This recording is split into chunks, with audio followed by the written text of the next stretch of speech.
Hello and welcome to Fergie's Gun. My name's Nathan and I'm joined as always by my good friend Ahmad. Hi Nathan, how are you? Very good, thank you. Got a packed show today, lots to get through. We've even got a new feature section coming up, so stay tuned for that. Or it could be just a feature section. If this is the first time listening to this podcast, it's just a feature section. But for regular listeners, it's new. So hang on in there. But I guess the first place to start is with the Rangers game last night.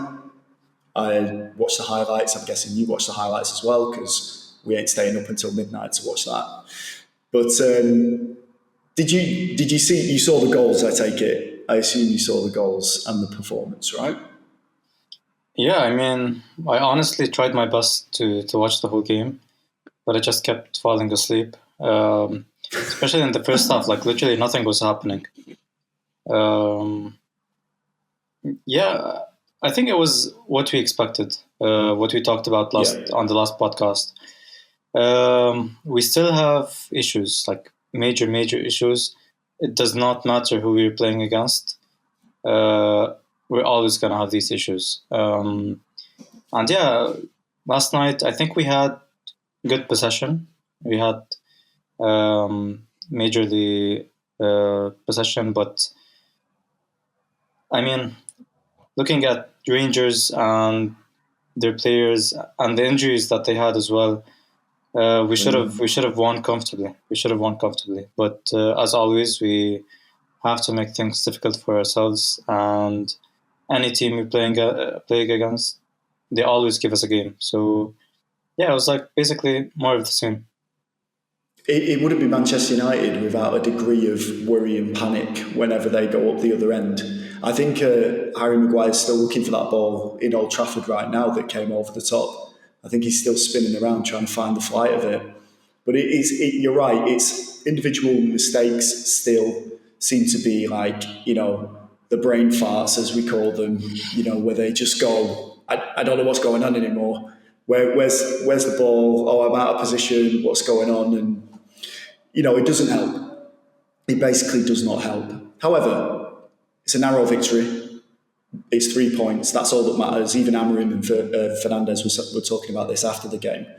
I think we're one victory away from automatic qualification against Steaua Bucharest or FCSB, who I only learned were Steaua Bucharest earlier on while I was doing the research for this podcast. But they can qualify as well, so they're going to be massively up for it. But going back to the game itself, it was nice to see agent Jack Butland putting a former Manchester United player putting the ball into his own net, as instructed probably. He did what he needed to do. But that was, if that happened to Onana, he'd be sold tomorrow morning. There's no way he'd be able to come back into the first team after that. I mean, he's done worse, to be fair. So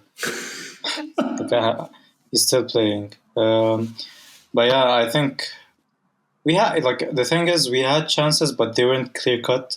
Maybe the first half, I'd say Ahmad had a chance. It was a good save, but we needed the mistake from Butland to get a goal.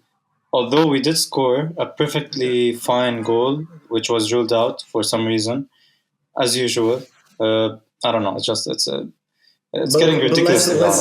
Let's get into that actually, because that was going to be my next point. So I think it was Collier, right? He obviously was given the assignment of being on the goalkeeper for every single set piece that came into the box, which was great. Teams have been doing it to us. We're now doing it to them. And he merely touched him in the chest or the midriff. And when the ball came over, for anyone that hasn't seen it, as the ball came over, Collier was nowhere near him. And he wasn't off balance or anything. There was no stutter fall or falling back into the net. And it was ruled out through VAR, right? And they said that he'd said infringement. But then, I mean, I know I was joking about Harry Maguire still looking for that ball coming over, but their attacker did the exact same thing to him. And it was given as a goal. VAR did not come back, did not check it. It's done and dusted. That's. I mean, honestly, we should just get used to that by now. because it's always like this. It doesn't matter if we're playing in Europe, if we're playing in the Premier League.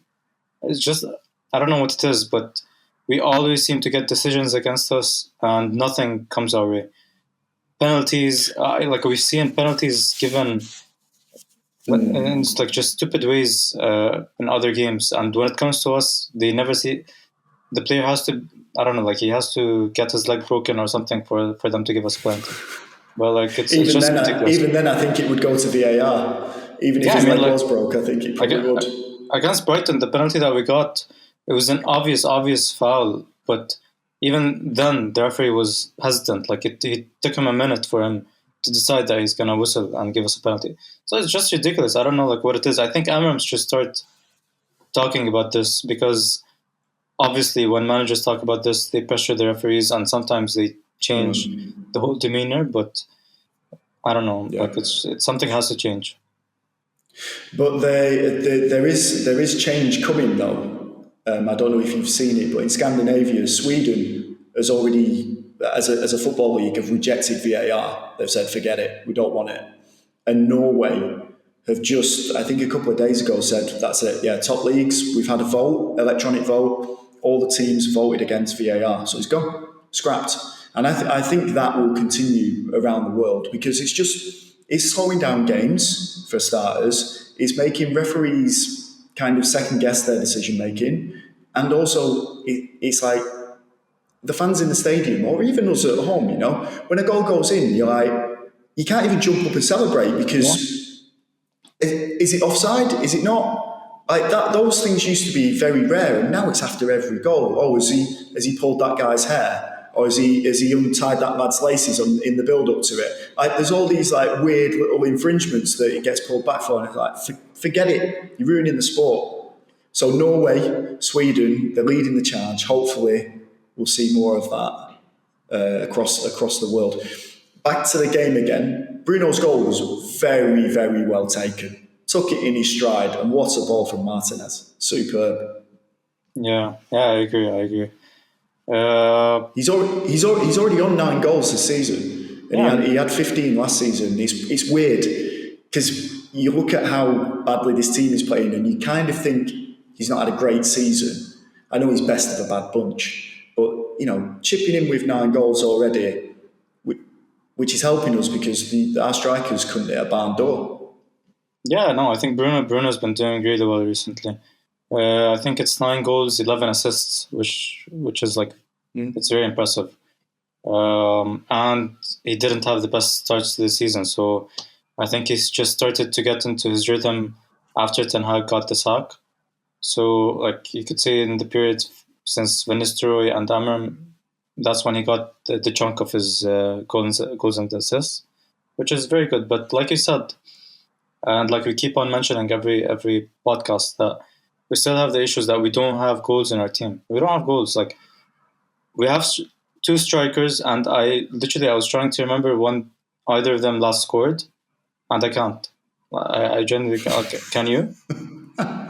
Xerxes or Hoyland? His penalty against Arsenal? That doesn't count. Against Arsenal? Doesn't count. I'm counting it, and I bet he is as well. I'm not counting that. Hoyland, I don't know. Like, probably, honestly, I can't even remember. Probably like the game in the Europa League against Victoria Pilsen, maybe. I have no idea. But I think United's social media posted last time out against someone at home, and it showed a Hoyland goal. So it might have been that one. You might be right. It might have been in the Europa League. Honestly, I don't know. Like, but I like Xerxes. Hoyland not so much, but both of them, honestly, they're not proving. I'm not gonna blame them if they don't perform against like Arsenal, City, Liverpool. But you're playing against Rangers, you're playing against Southampton, you're playing against even Brighton. Like, you have to score. Like, at least 1 goal. I don't know. Anyways, like, I'm not gonna get into the whole striker thing again because it's pointless. But it's every podcast. Why should we ruin a practice of a lifetime?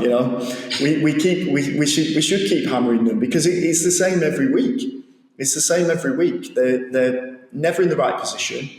They play too deep, and when they do get a chance, which is always like gilt edged, and when you're playing at the level that they're at right now, you have to take it. You have to score that chance. You might only get one chance in a game, but you've got to score it. That's what all the great goal scorers did. So who knows? But moving on from that, if we beat FCSB on, I think it's the 30th of January, then we're through, which is great. And I think that's going to be our path through to Europe again next season. I know Spurs had a decent victory. I think they were 3-0 up, right? They were 3-0 up, and it finished 3-2 against Hoffenheim away. But I still think that we're in with a decent chance with winning that tournament if we can get things right between now and obviously April or May, whenever the finals played out. One last thing about the actual Rangers game was, did you see that there was loads of Rangers fans in the home end again? Yeah. Mm-hmm. Fighting, scrapping with people. There's lots of people on Blue Sky talking about the fact that all around them there was like Rangers fans just getting stuck into Man United fans and Man United fans fighting back and everything. But didn't the club secretary say recently that they wouldn't be sending out the home allocation to away fans anymore? Because they did it for which game was it that they did it for? Yeah, there was one game that Europa League again. It's always Europa League.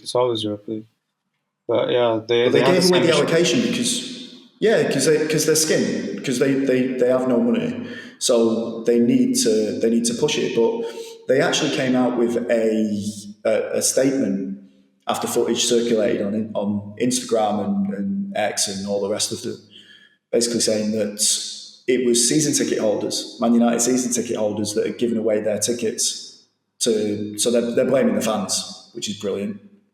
So not only are they putting up ticket prices, skin, and ripping this team apart, which we'll come on to in a second, but they're also hostile towards the fans, saying it's their fault. So fun times, mate. It's not looking good, to be honest. It's not looking good.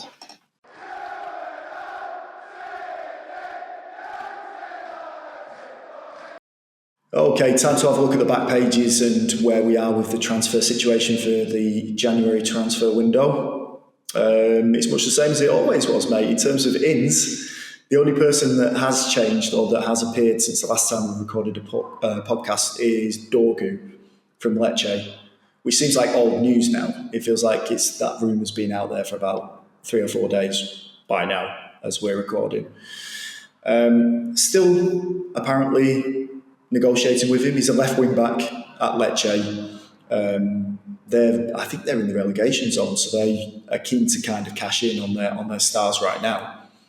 Still negotiating, but I read this morning that Napoli have now entered the chat and they fancy a bit of him as well, which is probably because we've pulled the plug or walked away from negotiations with them over Garnacho. So I don't know. What do you think of Dorgu? Or should I say, what do you think of his YouTube show reel? Yeah, he looks good on YouTube, to be honest. I mean, honestly, personally, I like I always say, I think I have PTSD players coming from other leagues. It doesn't matter how many reels I can watch, how good they look on the YouTube videos. I won't be excited or convinced until I've personally watched them, and for example, Champions League or in the Premier League for sure. So yeah, Dorgu, if you want to just look at it just plainly, he's left-footed. He looks aggressive. He looks fast. He looks strong. He's tall. I think he's good with both feet, which are all good things, good attributes to have in a player. He's young. I don't know. Let's see. Honestly, the prices that are being quoted right now, they're asking for about like 40 million. I think that's way too steep, especially considering like the negotiations that we're having for Garnacho. Which we're gonna get to that. Yes, of course. I have to say about that.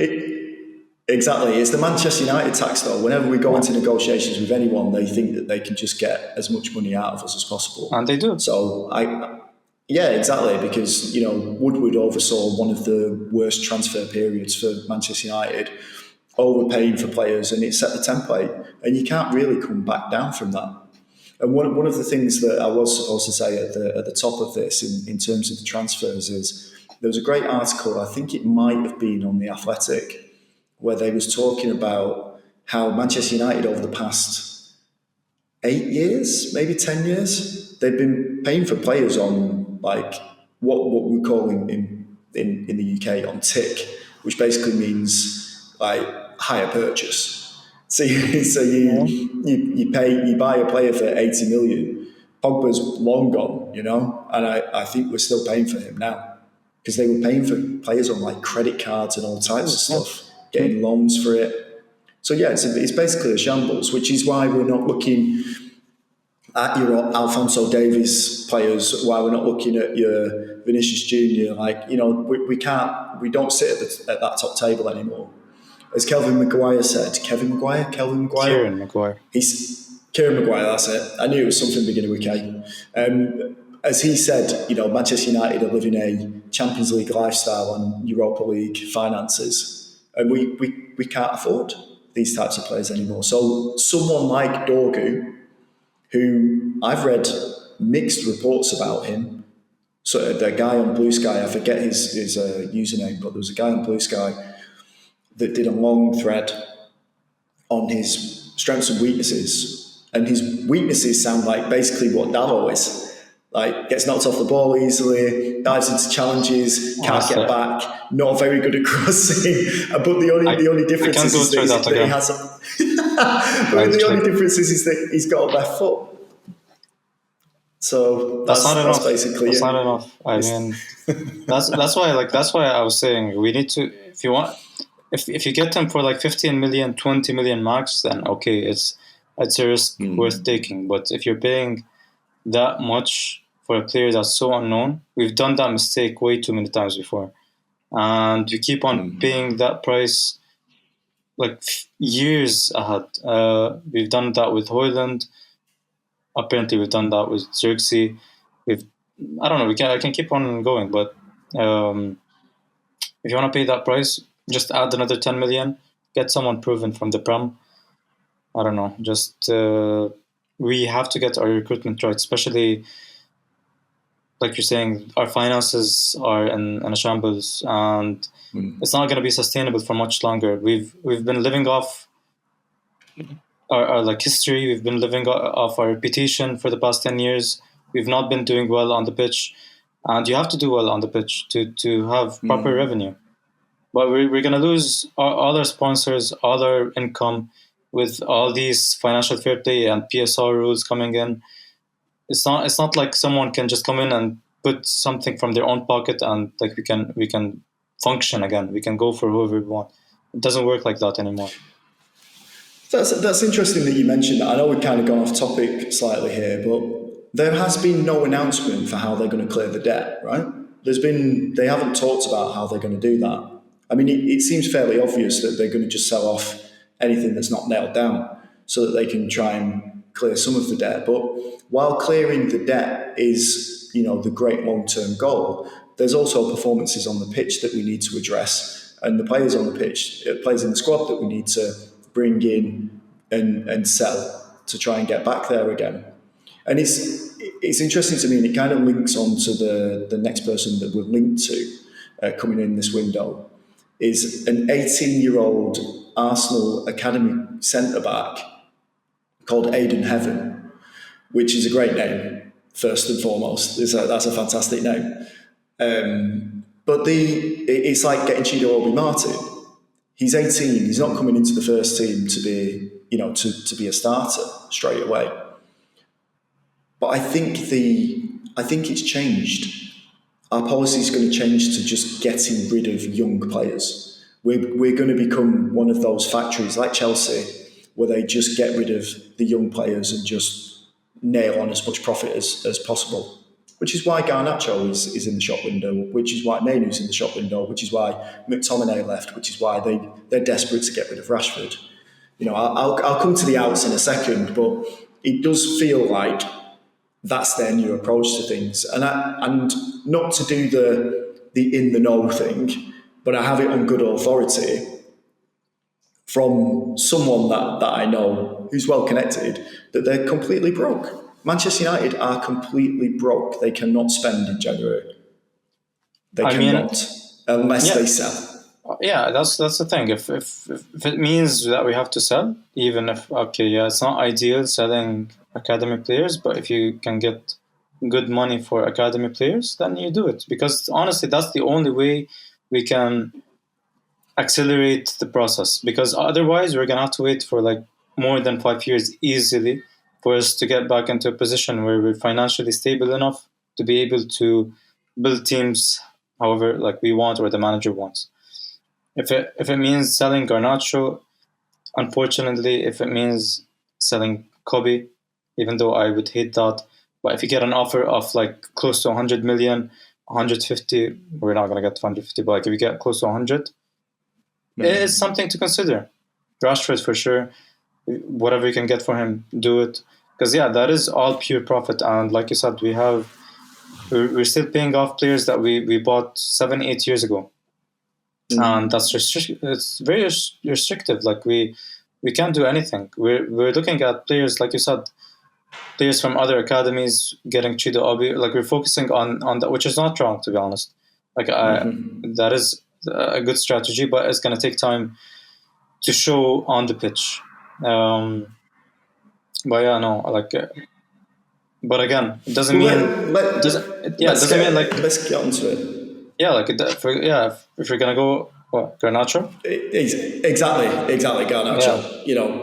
I could take him potentially leaving to go to Napoli for like 40-50 million quid, but now that Chelsea have entered the fray, and there's a possibility that he could go to one of our rivals in the Premier League, it stings. I don't like it. I do not like it, and it sets a dangerous precedent. And I'm not into it at all, because I said this before. What is football without having that connection with the players that we've got? Garnacho played well last night, and if you're just going to sell him to a rival just to balance the books, rather than put your hand in your pocket and come up with some creative ways to bring money into the club. And stop talking about a billion pound project of redeveloping a football stadium. I know it needs updating, but you're talking pie in the sky, because you're not addressing what the main problem is here. So if it is Garnacho to go to Chelsea, I feel sick. Yeah. I genuinely feel sick, and I know that 50 million, the summary of it, it's like asking someone to explain it like you're 5 years old. The summary of the PSR thing is selling for 50 million, pure profit, means close to 150 million pounds that you can then spend because it's spread across 3 years or whatever it is. So yes, selling Garnacho does allow you to bring in potentially 260 million pound players. But I don't know. How do you feel about it? Oh, sorry, one last thing. Ratcliffe sanctioning this to Chelsea as well and being okay with it. He used to be a season ticket holder at Stamford Bridge. Sorry, that's fishy to me. Yeah, it's too fishy. I'm not into it. No. The thing with Garnacho, it's if you want to sell him to a Premier League rival like Chelsea, especially Chelsea or one of the teams that are like in competition with us, you don't sell him for 60 million. You just don't. He's 20 years old. He's had about 3 years of experience at the Prem. He's proven that he's actually good. He has a lot of potential. He's an Argentinian international player, and you don't sell him for 60. Like it's just ridiculous how people are.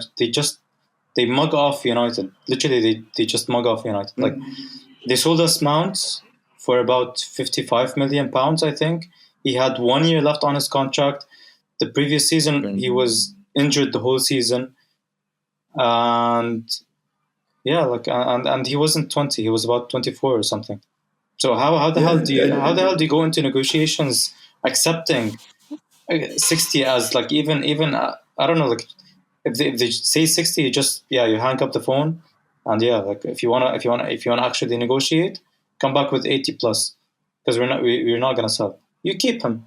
It's fine. Like I don't know. Like we're not that desperate. I think I'd like to think so, to be honest. But like 60 million to sell him to Chelsea is it's ridiculous. I don't know. I think they are that desperate. I think the financial situation is basically like a wildfire at Old Trafford, and 60 million buys the world's biggest bucket of water that you can find and douses it. Because why else would you even consider it selling Garnacho to Chelsea? If he was playing for Benfica, for example, and he was available this season, you're looking at 80 mil. You're looking at 80 mil to prize him away from someone like Benfica. And look at Gyökeres. He's got a clause in his contract. I know that not everyone always pays the clause in the contract. It's 100 mil. And if they don't get close to that, they won't sell him. It's simple as that. Garnacho's got his entire career ahead of him. And to sell him for 50 million to Chelsea, I'm not into that at all. I might even turn this into a Salford City podcast.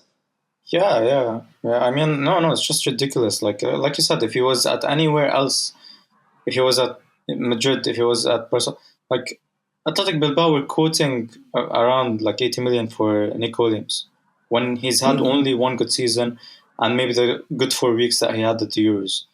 Like and no one accepted. Okay, they weren't gonna pay that much, and he just stayed. That's how it should be. Like that's how it should be. Speaking of Benfica, um, if you want to pay 30 million or 40 million for Dorgo, you go buy Alvaro Fernandez. You have a buyback Well, clause. we've got a 16 million buyback 16 million clause. buyback Yeah, clause, and it's ridiculous. Like, why would you go and pay 40 million when you're in this financial state, when you have someone like that you have a buyback clause? I don't know. Just some things don't make sense to me. See, the only thing that I can think is because it doesn't just allow you to go back and get the player again, because I think the buyback clause is for security, and it keeps the club connected to an asset that could develop into something absolutely amazing. But at the same time, there's a human being at the other end of this. And if he's happy in Benfica and he's happy in Portugal and he's playing regular football, I need to double check this, but surely the player has a choice in the matter. Surely the player just goes, no, I don't want to go back. They can't force him. They can't just go over there and be like, right, you're coming back to Manchester United. It's like, well, no, I've got my family here. I've got my wife here, got my kids in school. Like, no. So it could be on him. He could be like, no, I've been there, I've done that. I don't fancy it. So it could be on the player's side of things. That's all I'm saying. But in terms of other outs, getting back to the transfer section that we were talking about, in terms of other outs, it looks like Rashford's going to stay. They're desperate to get rid of him. He wasn't even in the squad, and he was watching from the stands last night, as he posted on Instagram. But they are desperate to get him off that wage bill.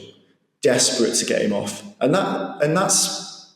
I don't think that's an Amorim decision. I do not think that's an Amorim decision. I don't think. I'm going to give him the benefit of the doubt. I don't think Rashford is training worse than Højlund or worse than Xerxes. I don't think he's training worse than Anthony. I think he's just. Manchester United have seen a way to get a huge chunk of change, and they're doing everything possible to get him out. And Barcelona can't afford him now. It was his dream to go there, but they can't afford him because they've just signed Arajo. Is that how you pronounce it? Roger Araujo. They've just put him on a new contract. I think they was hoping to get rid of Eric Garcia. It looks like he's going to start a new contract as well. And Ansu Fati, one of the most prodigal talents that Barcelona have ever had, is just like permanently injured, so they can't shift him out either. He had a decent spell at Brighton, but he was injured there as well. So is Rashford, with that in mind, if he's not going, can you see him being brought back into the team once the window closes? Yeah. I can see him getting back into the team for more than one reason. A, it's because literally we don't have attacking players. We're very, very thin in that area. So if the window closes and he's still there and he's been training, he's going to gradually get back into the team. And B, if they still have an idea of selling him in the summer, then he's going to have to be playing from now until the summer so that they can get like a decent fee for him. I don't know. But with Rashford, I think it was mutual between Amram and the board. I'm sure he's seen stuff that he didn't appreciate, which led him to, just basically freezing him out. And the fact that he's been training, but he hasn't been in the squad for the past, more than a month, that shows that Amram he's not happy about it. And especially when you're paying a player that much, he's been paid like about £450,000 a week, and he's not showing before that tax, so like it's not showing that he's earning that. I don't know if anything's gonna happen from now until the end of the window. There's still a chance maybe Barca, like, they managed to somehow offload Ansu Fati and then they can get him in. Barca always seem to find a way to, they find ways around all these rules, as we've seen with Olmo and the other player, I don't remember who. Dortmund are still a possibility. I think if they're a disaster though. They're a disaster at the moment. Yeah. They just sacked Nuri Sahin. They might get Ten Hag. Yeah. That'll be interesting. So if Napoli don't get Garnacho, they're gonna go for Karim Adeyemi, which is he's a left winger as well, and they're gonna get about like 50 million for him. That leaves a spot open for Rashford. Maybe they can finance it. They can find a way. Maybe it's like a domino effect that's gonna happen. It's still a possibility. I still see him leaving somehow, but if he doesn't, then I also see him playing again for the club. Which, to be honest, I don't know. Like, I just don't see the point at all.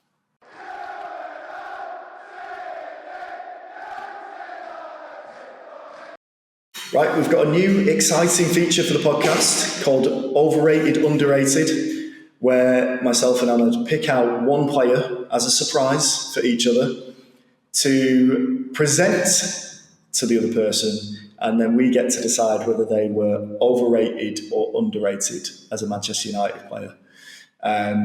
So without further ado, we'll crack on. I think it might take a few episodes before we fully get this working properly, but I'm going to go for it anyway. So I'll let you try and guess with the clues that I'm going to give you, okay? Of who it is. So he had 76 appearances and scored 1 goal for Manchester United. Would you like to guess now?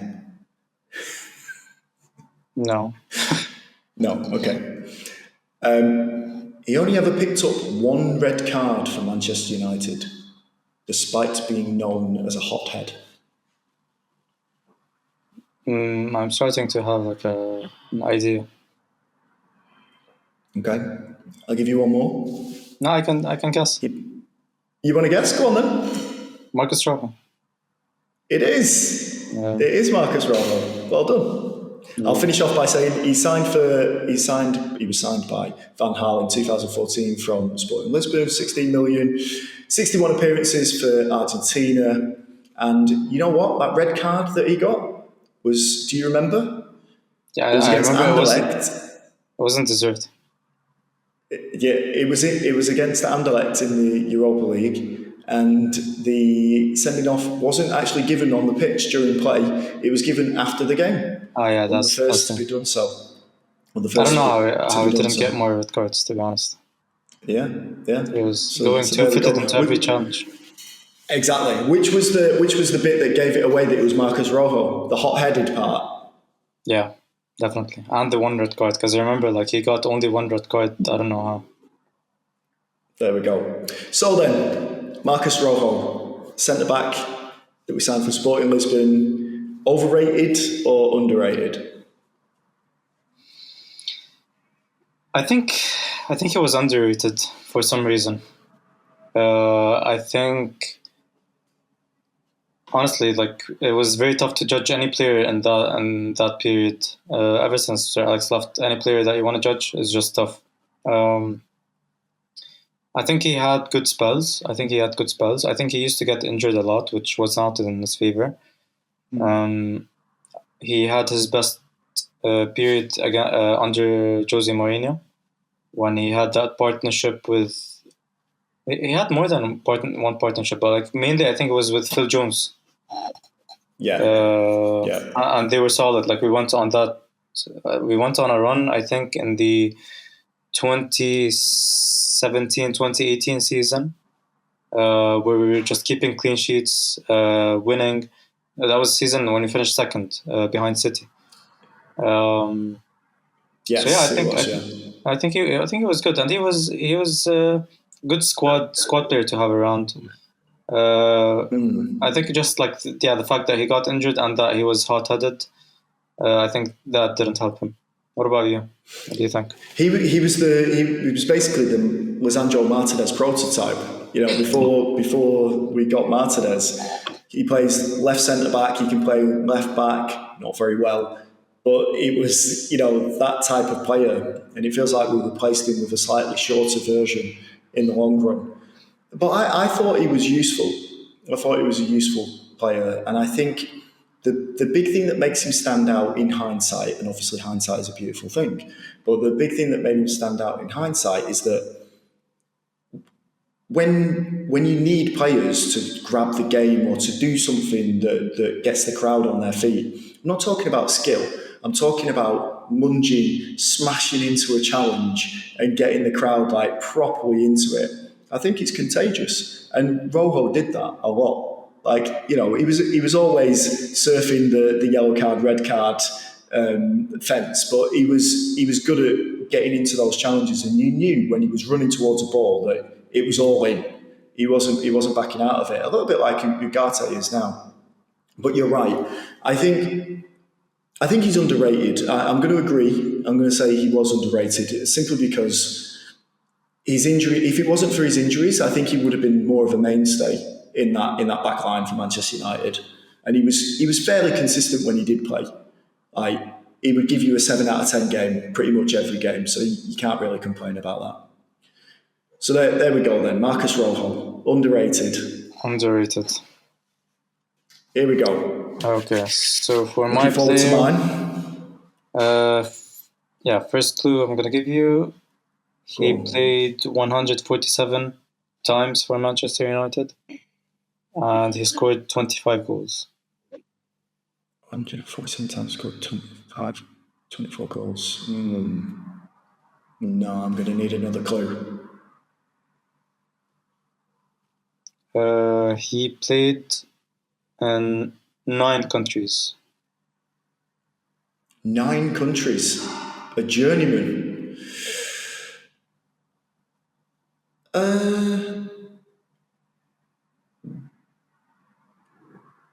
Berbatov? No. No? Okay, go on, give me another clue. He spent 8 years at Manchester United. 8 years at United? Okay, so it's got to be some sort of cult hero.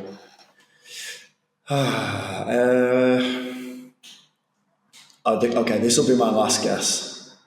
How many goals did you say? 25. 25. Diego Forlan. No. I'm out. Who is it? Nani. Oh.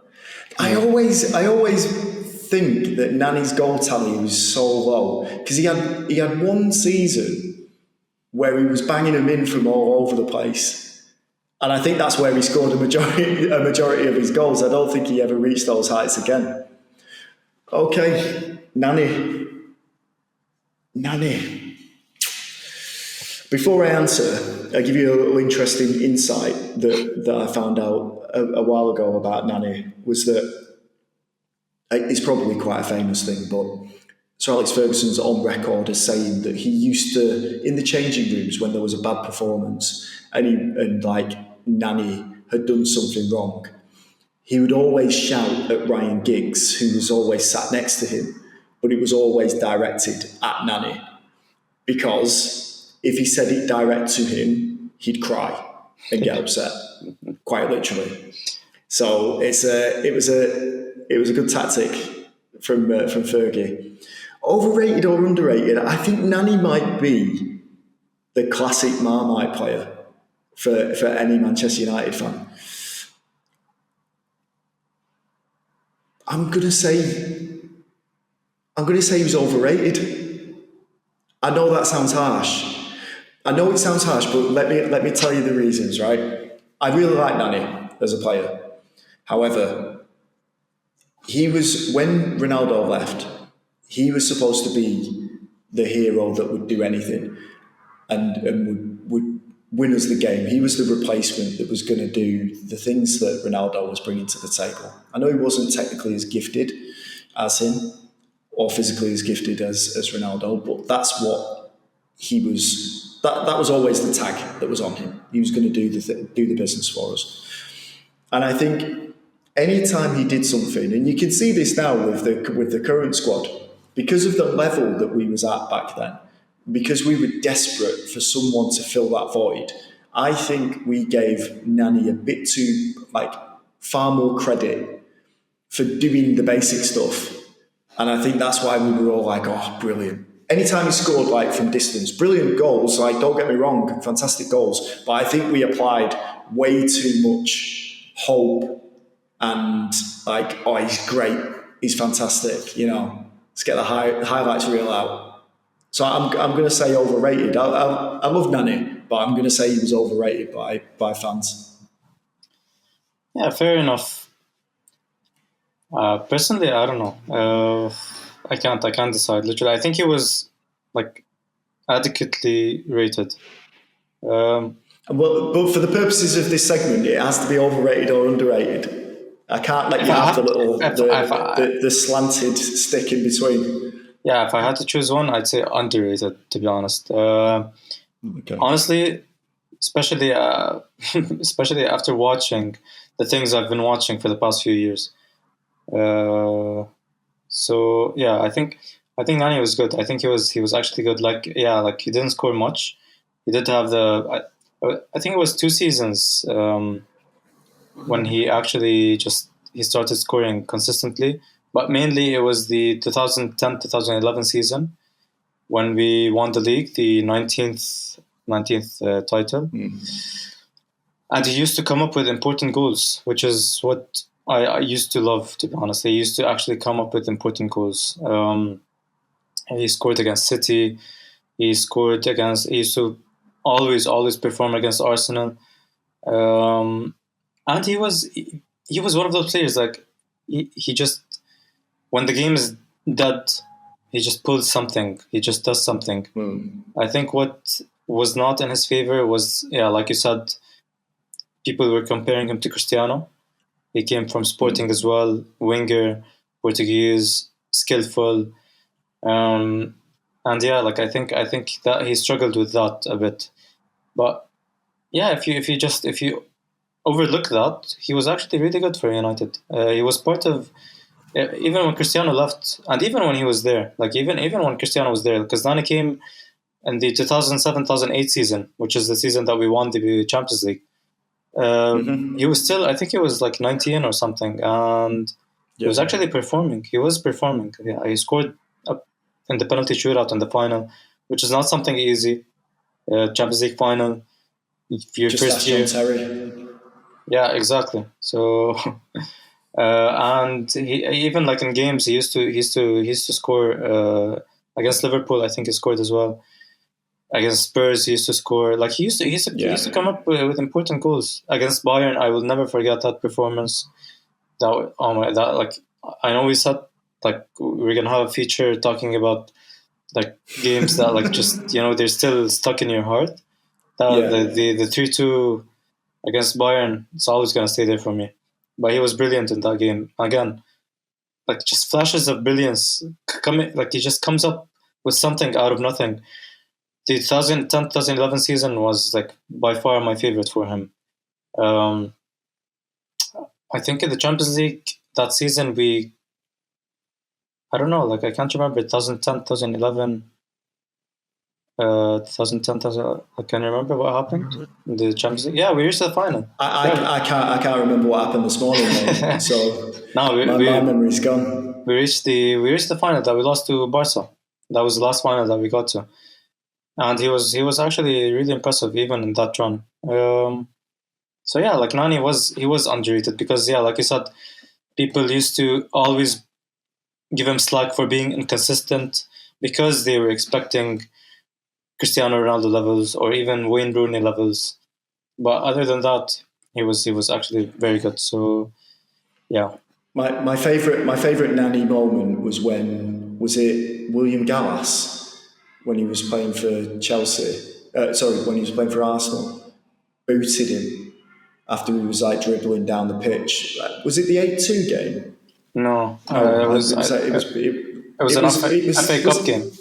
Yes, FA Cup game, and he was like dribbling it. Was Just it juggling. Gallas that booted him? I don't think it was Gallas. I think it was one of their Sanya? I can't remember. Like it's just, but I think it was an attacking But player. right, but he was juggling the ball down in his own half, just doing keep ups, and the crowd were on their feet and cheering. And then someone just tried to put him into the stands. But that's yeah. what I do, to be honest, as well. Yeah. But like even his celebration was iconic. I mean, you can't. I mean, I'm never going to say that his celebration wasn't good. I'm just saying, overrated and underrated. Yeah, I thought he was overrated, but I can see the other side of it as well.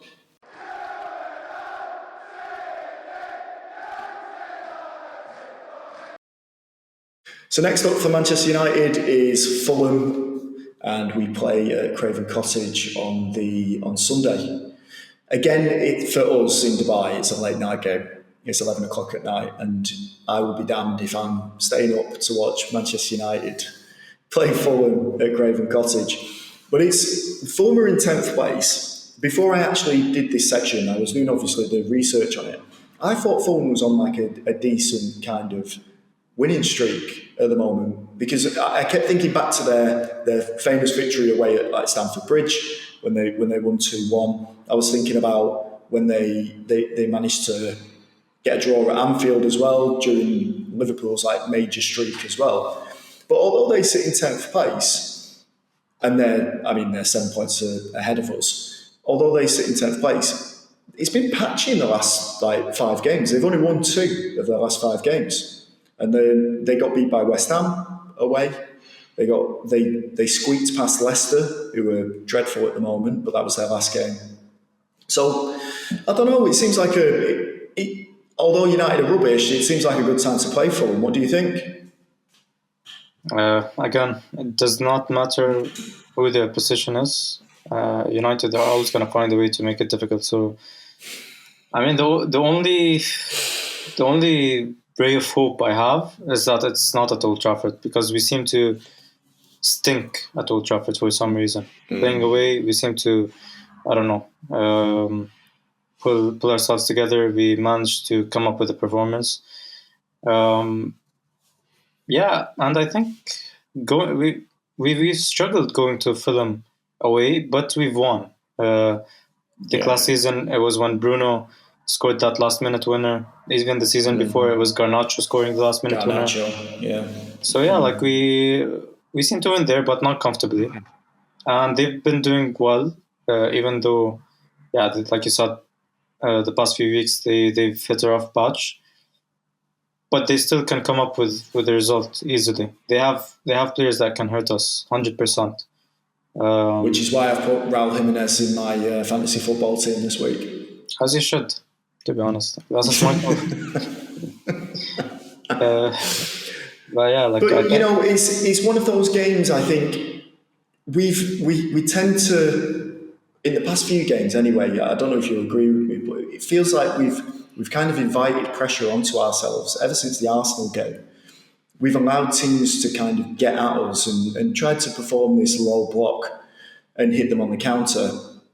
And I just don't see us getting anything out of the game if we set up like that again. I know it's important to have like a steady backline and to stop them from scoring, but even against Rangers last night, we set up to do that, and one long ball over the top completely outfoxed the back line, or in particular Harry Maguire, which was unfortunate.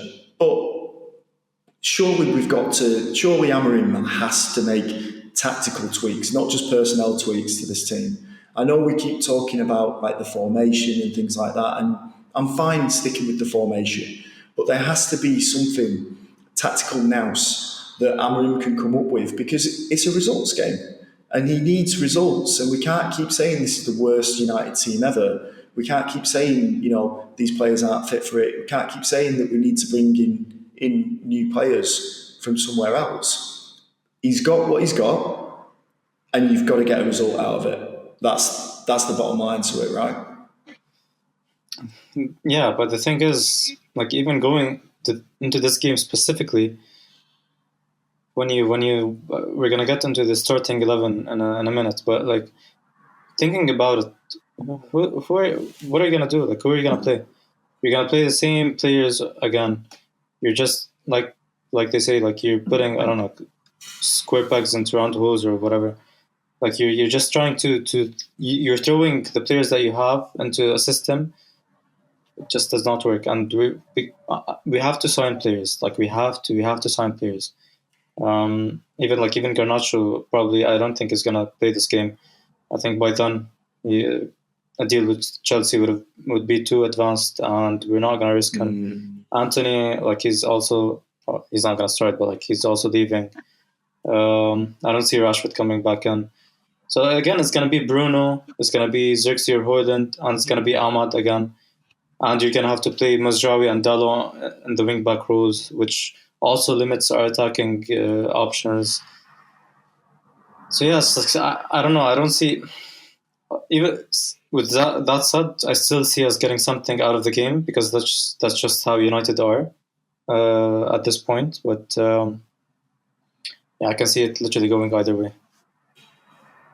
I think he's got a draw written all over it. But when we're talking about what could change, I think, and this might be a bit of a mad one, but Ugarte and Collier in the centre of the pitch, I think, gives us a platform to play better football, because Collier is far more mobile than Mainu. Mainu's great, he's technically great, but I think he's shown in games recently that athletically, he's not there. His athleticism's he's not quick enough to get back. He gets turned very quickly. He gets turned with ease. He gets, outpaced with ease. I think if you have that platform, if you have Collier, who's not in the same mould as Ugarte, but he's got energy and legs about him. I think if you set up with that too in midfield, it frees up Fernandes to be even more creative, to push even further forward. And if he's pushing further forward, Xerxes and Højlund can get closer to the box, because I think their average position, I know they're not great, but their average position is like so far back, they can't affect play. It's so far back. So I think rather than keep the dynamism of Mainu in midfield, and I mean, he hasn't assisted in a long time, right? I could be wrong, but it certainly doesn't feel that way. I think if you set up with Ugarte and Collier as your running dogs in the middle, it just helps everything else. And you need that. You need that in front of the defence. You need those guard dogs there, because we're dodgy. So I mean, that could be one tactical tweak. I think he played a lot of the game last night though, Collier. So that might be the only thing that prevents him from doing it. I think he can play. But I think Kobe, I mean, like the points you were making were all like they made sense, because like you said, Kobe it seems like he's being caught out way too often because he's not being able to cover, and that affects Ugarte as well, because Ugarte, like, he has to cover even more ground. So yeah, it wouldn't be the worst idea to try Ugarte and Collier together. But yeah, I think Kobe's gonna start. Honestly, personally, I think he's gonna start. But and I hope he starts finding his form again, because we need him. We need that player that controls the game, that's confident on the ball. That's part of the reason why we're not performing as well recently, because we don't have that. So yeah, I can see Mainoo's long-term future being in that Fernandez role, where he plays behind the strikers. I think that's where he's most effective, where he doesn't have to do all of that chasing back and running back. It's the position that every 11-a-side player wants to play in the hole, where you don't have to do any running. And I think that's where he can affect the game the most, by being that close to the 18-yard box. So I think that's where he will end up long term. In terms of the first 11, even though I've said Collier might be the preferred option alongside Ugarte, I'm inclined to agree with you. I think Mainu will start with Ugarte. I think the starting lineup will be essentially the same. I would be very interested to see how Amorim handles the Onana situation. He's clearly frazzled. Bayindir played yesterday, got nowhere near that first goal, or nowhere near the Rangers goal. But would it be better to just give him a run in the Premier League against Premier League opposition, or do you stick with Onana, who has allegedly, according to the Athletic podcast, the Talking of the Devils, he carries that fear with him all the time. He carries a like. Oh no! It wasn't the Athletic. It was Football Ramble. They were saying that the reviews of Onana is he always takes mistakes to heart and he can't shake them, and that was evident after he didn't come for the first goal against Brighton. He then messes up, or was it the second goal? I think it was the second goal. Was it the second goal? He comes out for the third one, messes up, and that's it. So would you make that change? Would you put Bayindir in or Heaton maybe instead of Onana? No, honestly, I think at this point Heaton is better than both of them. But I wouldn't take Onana out of it because it doesn't benefit anyone if you keep on changing, especially when it comes to the defenders and the goalkeeper, because they need to build that communication. They need to build that connection. True. But, however, just to interject, I don't think Onana is the long-term goalkeeper for Manchester United. I think he's got a gaff in him. Yeah, I agree. We should look to replace him in the summer, but it's not Bayindir either. So and we've seen Bayindir. Bayindir he can also come up with mistakes, especially with the ball at his feet. I know that the goalkeeper's primary objective right now is to save, but we've also seen that when teams have goalkeepers that are not good with their feet, they're very limited, and especially when you have the players that we have right now, you can't afford to limit yourself from that aspect as well. So can I just ask you something on the Onana situation, the Onana and kicking, because I know Bayindir is absolutely dreadful at kicking. That's it's plain to see. Everyone's had their opinion on that.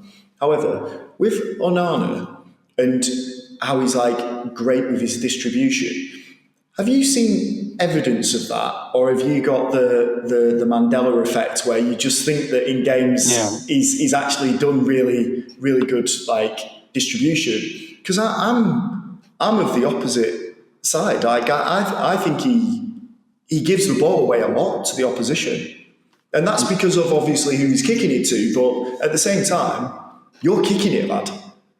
I don't think his distribution is that great. I think short passes he's good. He's calm on the ball, and sometimes he does play that pass that it looks risky, but when it comes off, it actually opens up a lot. Long passes, I wouldn't blame him. Sometimes he overplays it when he's trying to play out to the wing backs or something. He's not that accurate. But when he's playing the long balls into the striker, They are accurate most times, but yeah, our strikers cannot hold up the play. If he's playing the ball into Liam Delap or like Haaland or something, it's gonna come off as accurate. I can't expect Xerxes or Hoyland to hold up the play, so he's gonna get the blame for that. But again, it's not. I think, like you said, a lot of people have the idea that he's actually like one of the best with his feet. He has not shown that at United. Everyone has that idea from his time at Inter Milan, and yeah, like ever since he came, he has not proved that. So yeah, again, like I would look to replace him in the summer and get someone who does not make those mistakes, because we got rid of De Gea just literally because of the howlers he kept on making every other game. Um, yeah, and someone who, like I said, you can easily find the goalkeeper who's good with his feet and who can actually save. I mean, Spurs signed like an under 21 Czech Republic goalkeeper who no one has ever heard of, and now he's starting for them. Okay, he's not the best, but he does his job. So That's the caveat. The caveat is he's rubbish, but he's not like he's okay. At least he's I guess starting. he's okay. He's okay with his feet, but like he comes up with saves. Although he should have saved against Arsenal. Like I think was it against Arsenal? Yeah, it was Arsenal. Yeah, he made a mistake, but like yeah, you can find someone. I mean, it's not that difficult. Okay, so you think he's going to start then? So it's pretty much going to be the same lineup, isn't it? As we often get. But who do you think will start up front? Because it looks like Amarim prefers Xerxes these days. I think he's gonna start Holland this time, unfortunately, because I think Xerxes has played way too many games recently, and he's not been scoring. Like if he scored, you'd say that okay, yeah, he deserves to start, but he's not been scoring. So he's gonna. It's a cycle. It's a cycle that we've been going in for the past months. Like it's a cycle. Xerxes starts, he does not play well. Hoyland comes on, he plays a little bit better. Next game, Hoyland starts, he does not play well. Xerxes comes, like it's that. So I think Hoyland's gonna come in now. Up front, I think Ahmad's gonna stay on the right, Bruno on the left, because like I said, Garnacho I don't think is gonna be there. And yeah, up front, it's not a very convincing. Who plays behind Hoyland then? I think it's gonna be Kobe and Ugarte, because both of them were rested last night, and I think Amir needs to be persistent with players so that you can build partnerships and like connections around the pitch. So yeah, and I mean you cannot say that. But aren't we missing a player in the whole? Aren't we missing a player? No, So we got the two. We got Ugarte and Mainu. Yeah. Ahmad. On the right we've got Ahmad. On the left you said Bruno. And Hoyland up top. And Hoyland up top. Is that enough players? 3, 5. The 5 two defenders. midfielders. I'm trying to do mathematics right now, and it's killing me. 5. Okay, yeah, we just got a gaping hole behind the striker, right? No, we don't, because like we're playing 5 at the back, so we just have 5. Yeah, that's what I mean. We got a gaping hole behind Xerxes or Hoyland. There's just nothing there. We got Bruno out on the left. Yeah. I mean, okay. I mean, you should take that up with Amir. Like it's his system, someone. Can we just have an extra player, please? Can we field 12 players? We need that. Like I think if we ask them nicely, they might like feel bad for us and say yes. Maybe that's the new rule that the EPL should implement. Wherever you're ranked in the league is how many players you can put below 10. After 11th, you can field however many players towards your position. So we're in 13th. We can add 2 more players. Let's see how that works. You can just like in your application, you can say like we're playing Hoyland, so that doesn't count, you know. Yeah, we might as well be playing one of the cons that we do training around. Okay, so jokes aside, what score do you think it'll be, and who would you pick as your FPL pick this week? And it has to be a Man United player. Score, like I'm gonna go. Yeah, slightly more optimistic. I think I'd say like 2-1 United. I see us like getting something. I don't know why, but I just do. For my FPL pick, it's going to be Bruno. He's been like getting goals and assists, so there's no one else. I think Bruno is going to be my pick as well. I'm going to go with 1-1. I think it'll be a draw. But I think it'll be one of those draws where we go ahead and a stupid mistake just messes us up. And that's it. Back on the draws again.